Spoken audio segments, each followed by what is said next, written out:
Money gives power because it helps mediate all of the relations that we have. And if you have enough money, then you can control much more relations out there, and you can pull upon your monetary power to draw more and more social relations, and you can get more stuff done in your favor. And so, like, if you think of it like that, when you engaged in that exchange relationship, when you bought that toaster, when you bought that loaf of bread, when you traded your time, your productive time, and exchanged that for money so you could buy the bread and the toaster, that puts you in part of a very vast and complex web of social relations that are all based on exchange, and all of those exchanges are mediated in money. And so, like, if you have enough money, you can influence all of those social interactions, and you could have power over all of those social interactions, which is an incredibly mind-boggling concept. So social power derived from the monetary form, if you think about how complex social relations are in a bourgeois society, how, like, it's just this infinite network and this infinite web of kind of exchange relations between multiple individuals that come together to give you just as basic as a piece of toast, then, like, a majority of your social interactions, to be honest, are not the ones that you spend hours on, with, your most intimate friends and family or loved ones. It is the fact that, like, because of your exchange relations, because of the fact that in order to reproduce yourself, you must exchange something with someone else in order to do that. That's the majority of your social relations. And they're the things that reproduce you to the largest extent. Again, not discounting your personal relations. So look, a particular individual may by chance get on top of these relations. Okay, so an individual may accumulate enough money and get on top of all of these relations and control them.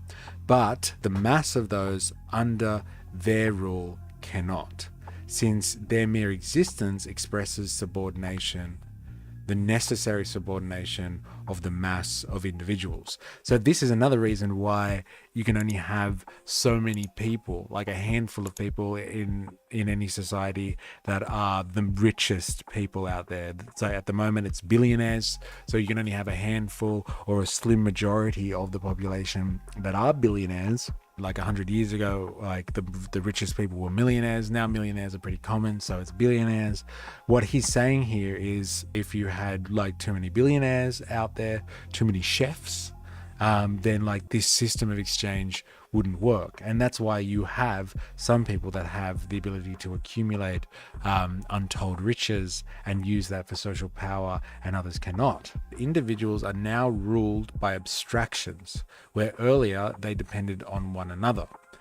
The abstraction or idea, however, is nothing more than the theoretical expression of those material relations which are their lord and master. We are ruled by abstractions, whereas we once depended directly on each other to survive.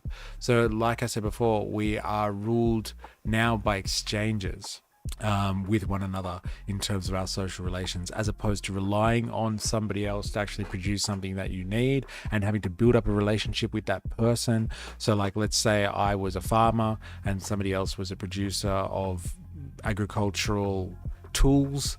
Like, as a farmer and as a producer of agricultural tools, then we'd have to have a pretty important relationship, because, like, I might produce the food, but they produce the tools that help me make the food. So we're, involved in a more immediate relation there. We might be able to, literally just relate with one another in order to ensure our survival. But now we are ruled by mere abstractions from the fact that, okay, I need to eat that loaf of bread now to survive, but it's not like I'm just relating to a baker who does everything. Like, there might be thousands of people that get to the point where the baker is allowed to make bread. And so the only way that I can relate to all of those 1,000 people, because it's impossible otherwise, it's impossible to have that many relations, would be through an abstraction, which is money.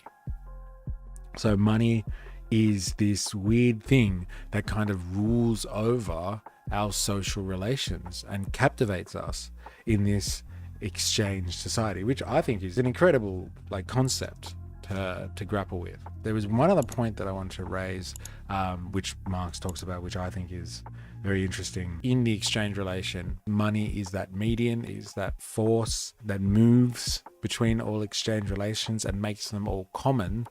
A common standard in the price of anything presupposes its frequent and familiar alienation.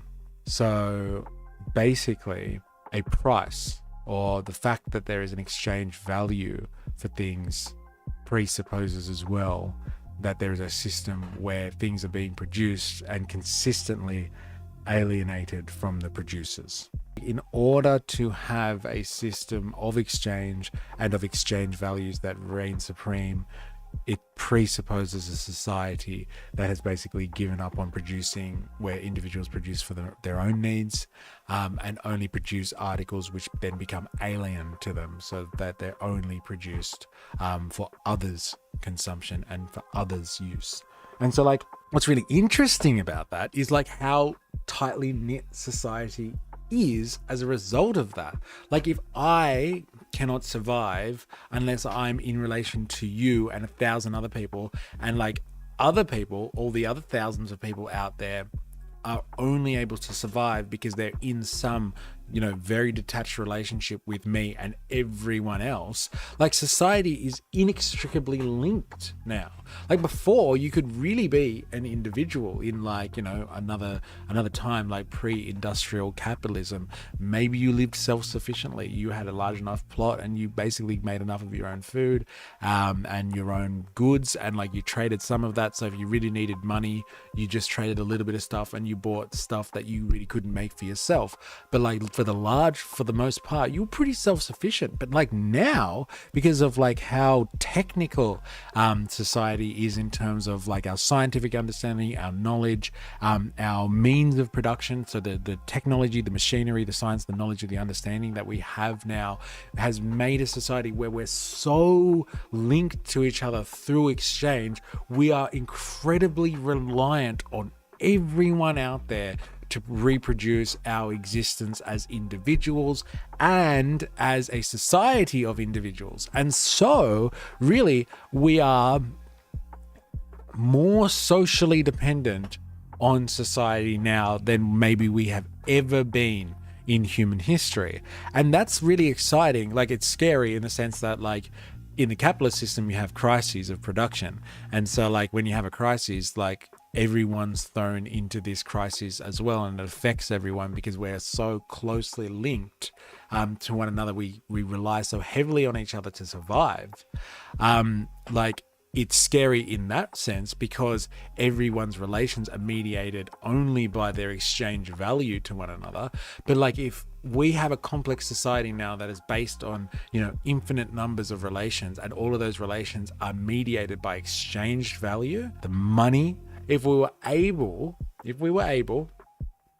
to replace exchange value as the medium to which all social relations flow, we could still have the complex society part, but we could do it without the exchange value or money being that predominant feature.